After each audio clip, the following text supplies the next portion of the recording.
Namo tassa bhagavato arahato samma sambuddhassa.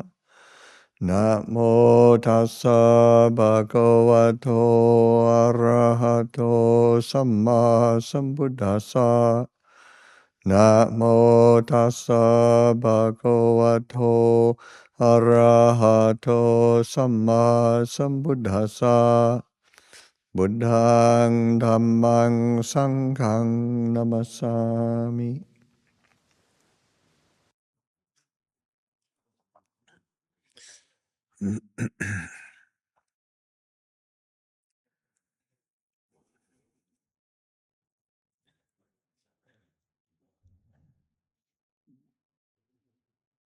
So this is the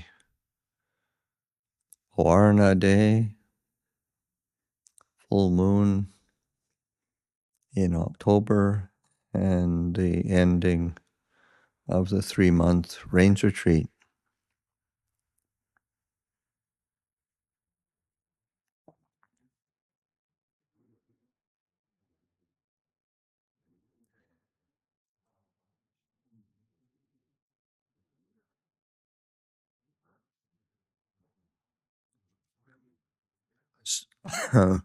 This time of living together for 3 months, not traveling, having, living in community is something, of course, that the Buddha laid down as a kind of hallmark of the lifestyle. And then at the end of this time, the Buddha has the monastic communities do a ceremony called Pavarna, which is, say, translated as invitation, so that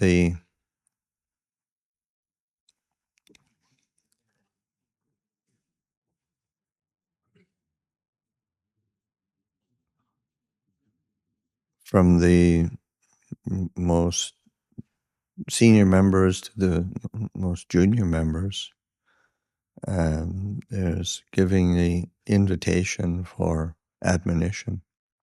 And to me, it's a very beautiful ceremony, and also very meaningful in terms of how to live a spiritual life, how to live a holy life, how to live a religious life, because it is say, always trying to make oneself available for admonition or for guidance, or even if one is very senior, or because our in order to really live together skillfully, we have to be tuned into each other, or to listen to each other, or pay attention to each other. And that's it's a really skillful way of, because normally what we take for our sort of solid foundation of our being is me. What's important to me? What's my opinions? What's my preference? And it's oftentimes not a very good recipe for either one's own well-being or the well-being of the group, the community, the Sangha. And it's something that the Buddha, if one recognizes how much importance the Buddha placed on harmony. Again, it's not just for creating a compliant group structure, but it's also for our own well-being and growth, being able to function harmoniously with other people, to be able to to give up one's own preference or give up one's own opinions and attune to what the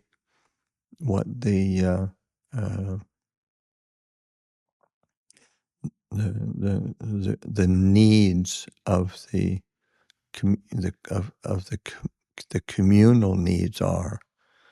And so this is really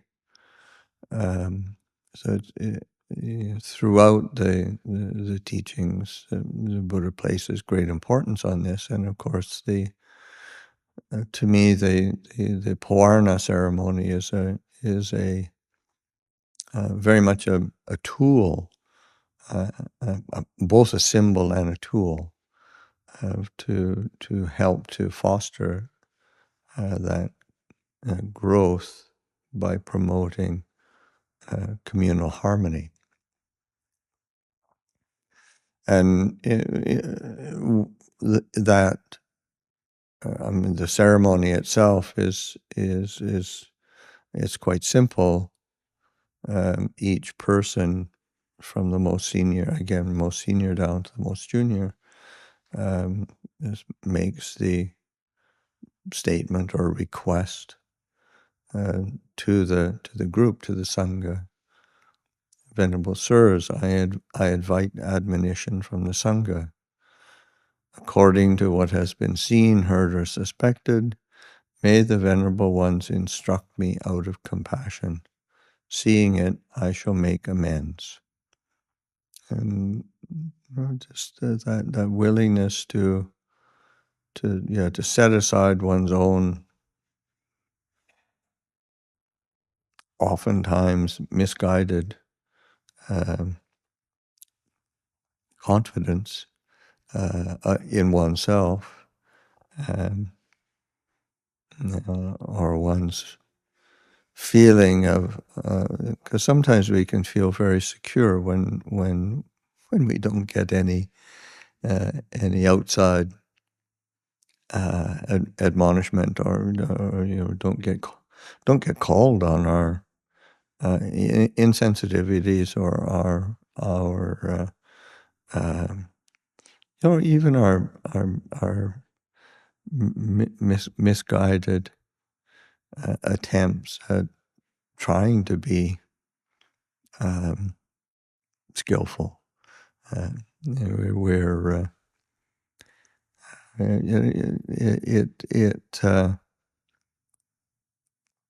it takes. I mean, and oftentimes it's very painful. Learning how to live with other human beings, and learning how to be sensitive to different personalities, different temperaments, and having a more clear sense of self-awareness for ourselves. What's our habits? What are our tendencies? What are our preferences? So it is a long learning arc, and so that by making oneself available to the admonition or the instructions of others, and it is important as in the and it isn't as if in the ceremony that all of a sudden a free-for-all breaks out and everybody's going like a group therapy session. It's just it is it is making that statement and then hoping that others, out of compassion and with kindness, are willing to take one aside and say something. And it is important. There's appropriate ways of admonition and trying to point out things to others. And one of the first things is you always have to ask for permission first. Again, this is from the Buddha himself. Buddha was such he understood human nature so well. So um, to give advice or give encouragement or give admonition, pointing out something to others, you always have to ask for permission. The Buddha said, ask for permission first. And if the person isn't ready for it, then they can say so. And if you and sometimes you have to wait for quite a while, both internally for oneself, like to point something out if something has upset one with another person. Sometimes you have to wait for a while because if there's a lot of heat behind it, it never really lands well. But if there's a lot of clarity and compassion, and a real wish for their well-being and well-being of oneself, well-being of others, you can say some pretty blunt things, and it lands really well. I sometimes have a reputation of being blunt, but it's often, I mean, I think sometimes it lands well because I don't really, it's not heated, not a lot of heat there, or not any, well, mostly.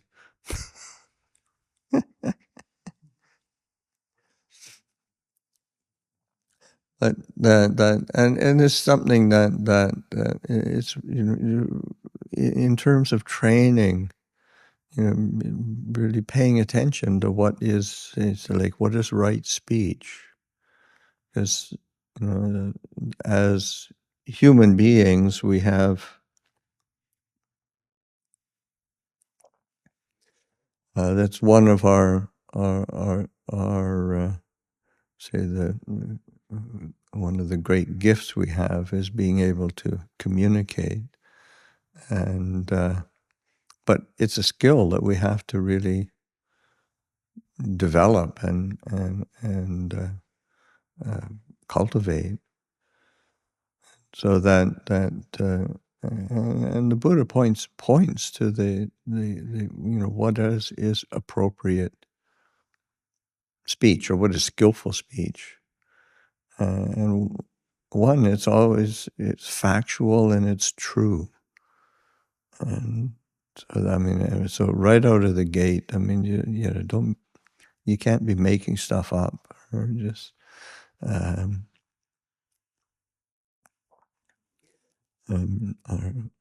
or basing something on some rumor somewhere, or some suspicion, or some kind of hunch one has. Is it true? Is it factual? If you're going to bring something up with somebody, you have to base it on what's really factual, what's really true. and then also, is it even if it is factual and true, is it beneficial? Is it really?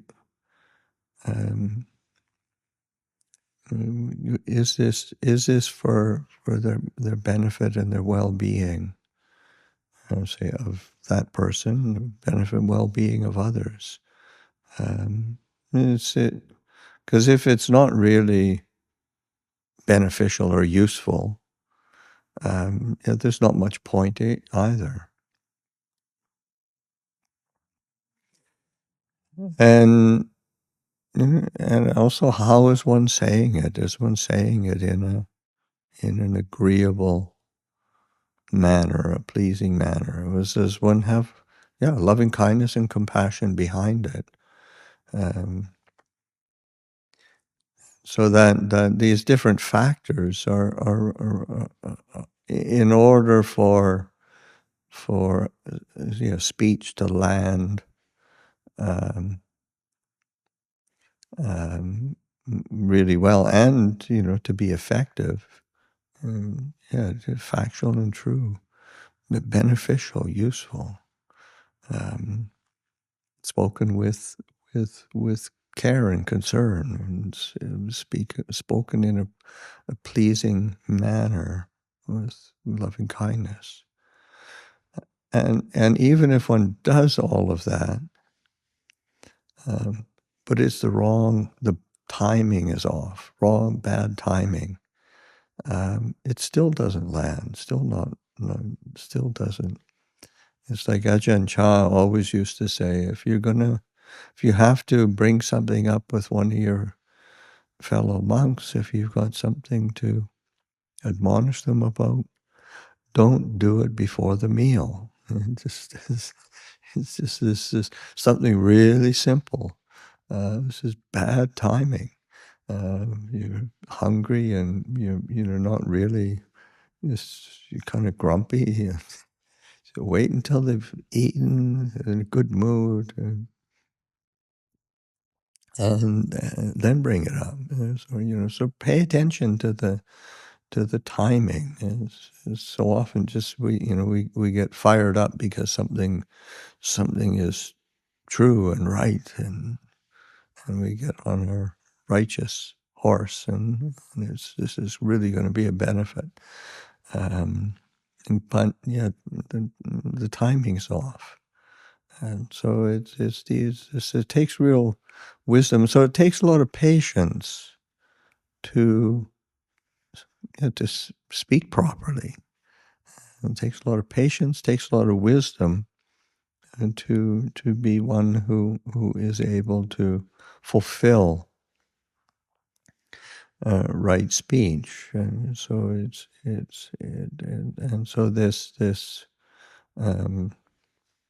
act of say as on this day is an act of pavarna.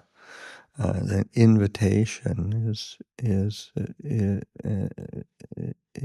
one is inviting admonition and inviting feedback, but then also that's one's hoping that people will actually give that feedback in a really respectful and sensitive way. And if it happens like that, then it's really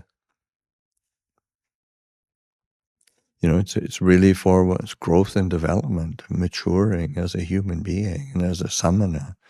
It really can be so beneficial. And of course, that's how, harmony. Again, the Buddha is placing a lot of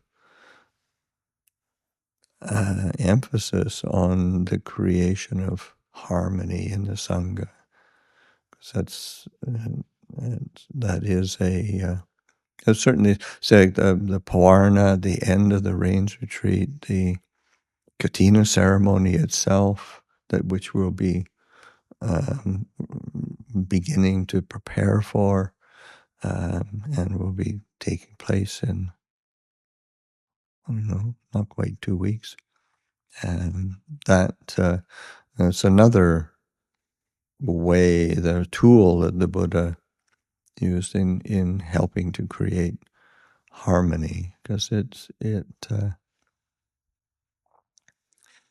disharmony is not at all useful, and it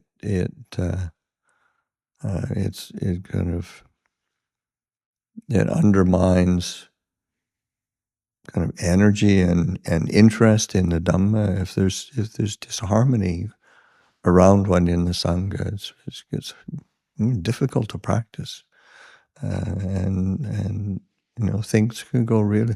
And I've been a monk now for a long time, and I've never lived in a community where everybody gets along all the time, 100%. I mean, it's just not the way human beings are. But I've lived in situations, and say this, certainly for me, this past year here has been very harmonious. But it's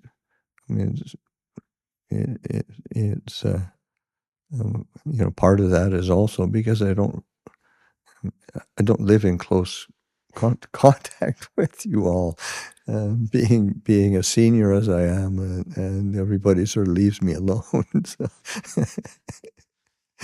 and I'm only a guest anyway, so I don't have any real responsibility. So it's very harmonious for me. But so I can sort of look at a distance. Oh, this is such a lovely community. but I know how human beings are, but certainly probably the worst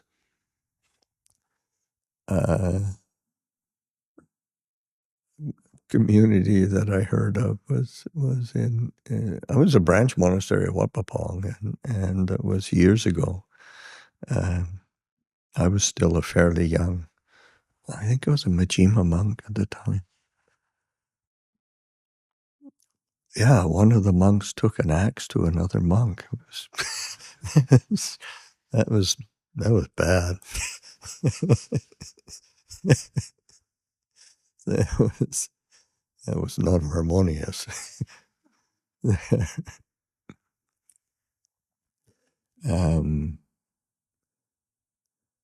So yeah, I mean, things can get bad with human beings, but you really want to strive to live together, and it's work. You have to learn how to do it, and so that and I think that the sense of the willingness to receive admonition, and to willingly invite it, so that one is open. So we do it, say once a year, but it's really what you're doing is setting an intention of how to live as a samana, as a human being, and bringing that ethos in throughout one's practice, throughout one's time. Another, of course, developing right speech. Another aspect of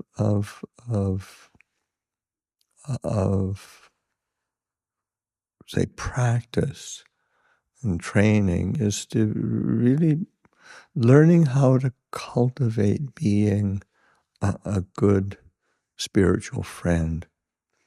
Because sometimes we think of friendship, we think of somebody we get along with, or we're mates with, we're buddies with, and that's not really what a spiritual friend or a Kalyāṇa-mittatā is. I mean, it's more some embodying the qualities of a good spiritual friend. And do you think when the Buddha described himself, I mean, he didn't describe himself in exalted terms of being the supreme, incomparable spiritual leader of the world. It was he described himself as a good Kalyāṇa-mittatā. He's a Kalyāṇa-mittatā to the world, a good spiritual friend. It's just encouraging and also leading by example. And that's part. So, because there are different aspects that the Buddha points to as a good spiritual friend. First one is that one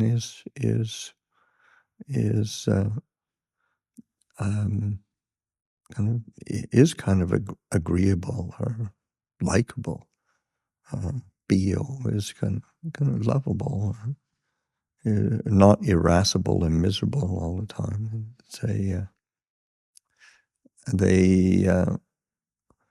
And these are things to be cultivating and trying to cultivate in ourselves, so that we can be good spiritual friends to others, to the world.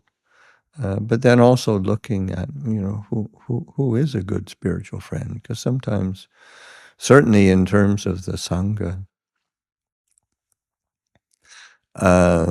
the personalities are always very, very, very diverse.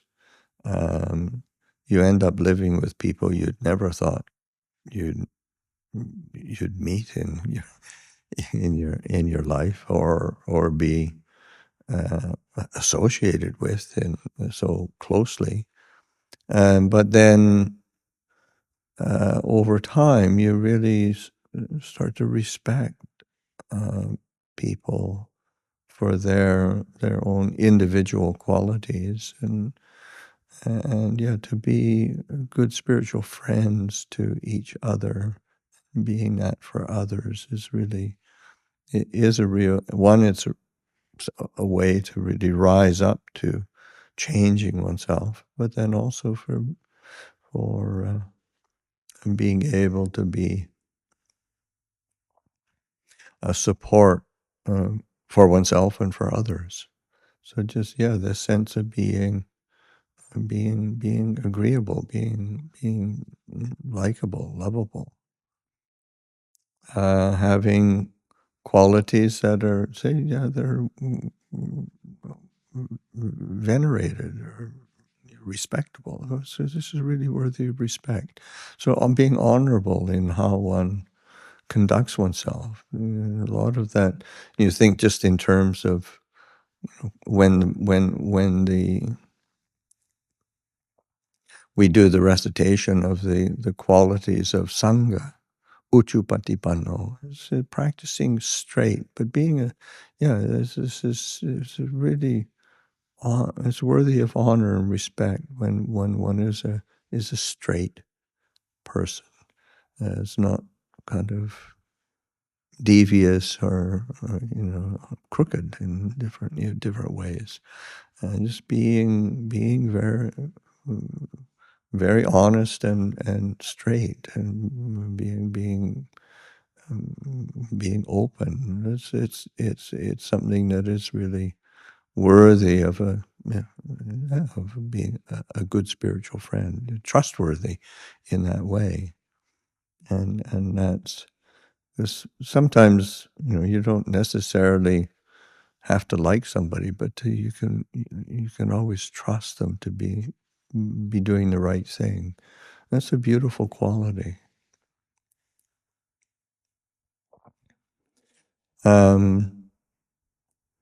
Another quality that the Buddha points to is being that to be a good spiritual friend, one should be kind of. The word he uses is bhavaniyo. So we'll just say developed, cultivated, cultured, learned is, say, in modern parlance. I mean, just being somewhat learned, having a good uh, foundation in the studies, in the practice. And one doesn't have to be some crack scholar or anything, but just be having being interested in learning about the Dhamma, learning about this human condition, learning about being free. That's being living with interested in how to live with integrity. That's say the mark of a really good spiritual friend.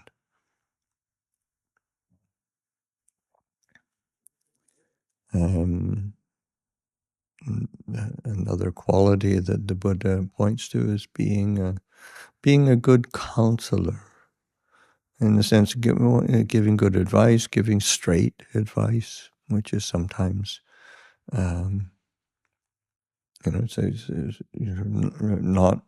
not just saying the easy thing to somebody, but really giving honest advice. And again, similar to those aspects of in right speech, it's sort of, you can't be too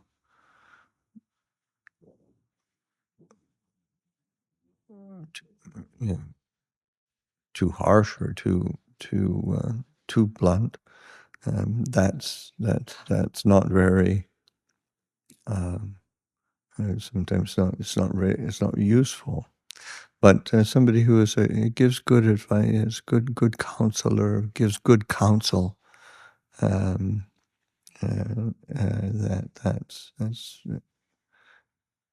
it's willing to be encouraging, or to.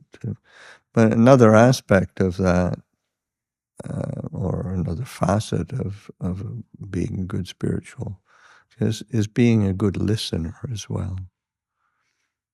Because sometimes somebody can give good advice, but they're not very patient to listen, and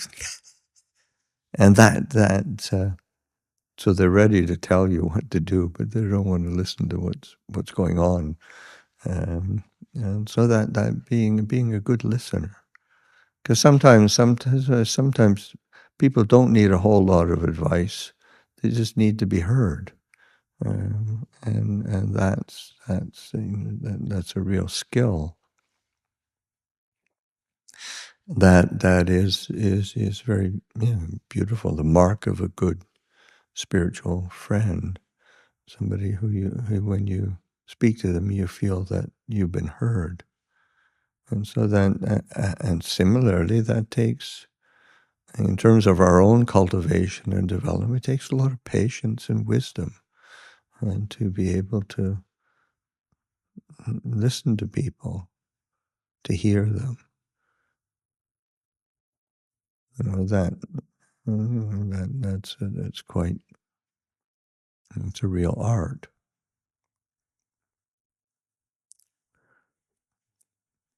And say a good spiritual friend is also someone who's able to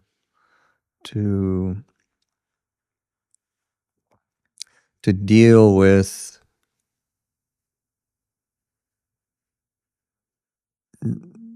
more refined aspects of say of Dhamma, and not just in a theoretical sense, but in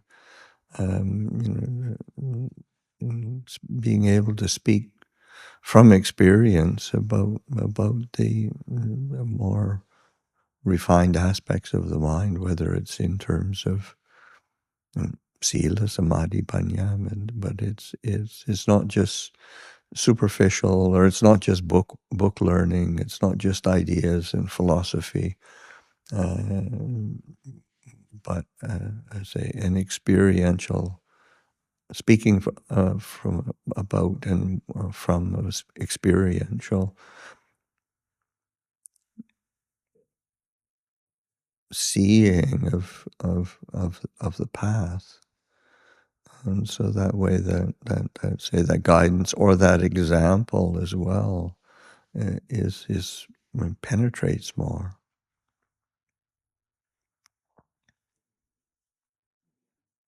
The last quality that the Buddha points to is that, say, a good spiritual friend doesn't either lead one on or encourage one toward useless ends, useful results, useful activities, useful engagement, a useless engagement.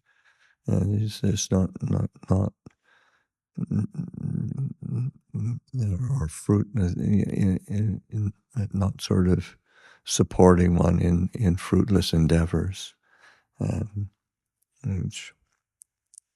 Because sometimes, especially as we continue to just live a life of practice, we go through our ups and downs, we go through our confusions. Sometimes we get convinced about some thing that we're going to do, somewhere we're going to go, some practice we're going to undertake, and it's a real kindness to sort of say, if I were you, I wouldn't do that. Or if I were you, I'd do it. I'd go in this trajectory. I'd do it like this. That would be, that's one of the functions of a good spiritual friend is when they give advice like that, you feel that they've got your best interests at heart, and so that sort of learning how to, again, it's just one is looking at the qualities of a good spiritual friend externally. Well, who would be a good spiritual friend? But then also for ourselves, and cultivating for ourselves as a as an ideal, really. How do we more fully fulfill the qualities of a good spiritual friend, and so that we can be Kalyāṇa-mittatā for others, and by doing that, we're starting to be good Kalyāṇa-mittatā for ourselves, and which is that's it's really important, because sometimes, we're our own worst enemies, just following some of the delusions or moods or preferences that we have, getting swept up and wasting time on the path. So these aspects of cultivation are, you see the brilliance of the Buddha in teaching things that are for external benefit or external application, say like a simple ceremony at the end of the rains retreat, a few phrases in Pali, but they have a wide application, a deep application to communal harmony and strength, and inner harmony and strength. So that is reflecting on the spirit of invitation. So I'll offer that for reflection this evening.